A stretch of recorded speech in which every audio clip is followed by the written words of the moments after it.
கண்டம் ஆஸ்திரியாவில் நடைபெற்ற 7வது சர்வதேச கோஜு ரியூ கராத்தே போட்டிகளில் பதக்கம் வென்று கோவை திரும்பிய மாணவர்களுக்கு கோவை விமான நிலையத்தில் உற்சாக வரவேற்பு அளிக்கப்பட்டது. 7வது சர்வதேச கோஜு ரியூ கராத்தே போட்டிகள் ஐரோப்பா கண்டம் ஆஸ்திரிய நாட்டில் கடந்த 4ஆம் தேதி முதல் 8ஆம் தேதி வரை நடைபெற்றது. சர்வதேச அளவில் நடைபெற்ற இந்த போட்டிகளில் கலந்து கொள்ள 26 நாடுகளைச் சேர்ந்த 1200 வீரர்கள் கலந்து கொண்டனர். இந்த போட்டியில் இந்தியா சார்பில் 20 பேர் கலந்து கொண்டனர்.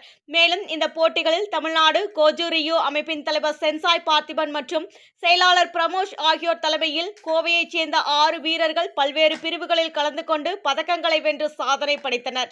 மேலும் சர்வதேச தரப்பட்டியலில் குமித்தே பிரிவில் 5வது இடத்தை பிடித்தனர்.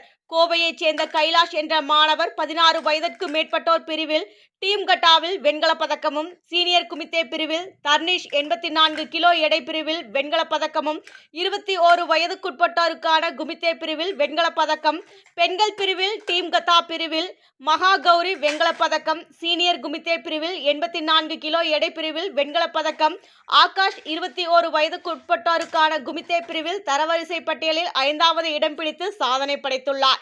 இந்நிலையில் சர்வதேச போட்டிகளில் கலந்து கொண்டு பதக்கங்களை வென்று கோவை திரும்பிய வீரர்களுக்கு வரவேற்பு நிகழ்ச்சி இன்று கோவை விமான நிலையத்தில் நடைபெற்றது.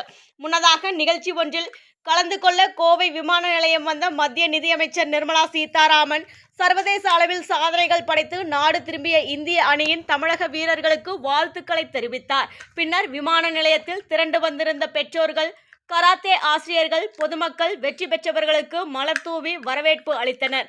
அனைவருக்கும் பொன்னாடைகள் போர்த்தி பூங்கொத்து கொடுத்தும் இனிப்புகள் வழங்கியும் வாழ்த்துக்களை தெரிவித்தனர் என்பது குறிப்பிடத்தக்கது. என் பேர் மகாகௌரி. நான் ரூபி ஸ்கூலில் படிக்கிறேன், 12th ஸ்டாண்டர்ட். நான் 9 இயர்ஸாக கராத்தே ஃபீல்டில் இருக்கேன். நாங்கள் இதுக்காக ரொம்ப ஒர்க் அவுட்லாம் பண்ணிவிட்டு ஒவ்வொரு ஸ்டேஜாக நாங்கள் வின் பண்ணிட்டு வந்திருக்கோம். இந்த வேர்ல்டில் வந்துட்டு ரொம்ப டஃப்பாக இருந்துச்சு. நெக்ஸ்ட் டைம் வந்துட்டு நாங்கள் கோல்டு அடிப்போம் எல்லாருமே. ஆஸ்திரியா போயிருந்தோம் கராத்தே மேட்ச்சு. அதில் வந்துட்டு 26 கண்ட்ரீஸ், அப்புறம் இந்தியாவிலேருந்து 20 மெம்பர்ஸ் பார்ட்டிசிபேட் பண்ணியிருந்தோம். அதில் கோயம்புத்தூர் வந்துட்டு 6 பேர். அதில் எல்லாருமே மெடல் ப்ரைஸ் பண்ணோம். நெக்ஸ்ட் டைம் வந்து நாங்கள் கோல்டு அடிப்போம். தேங்க்யூ.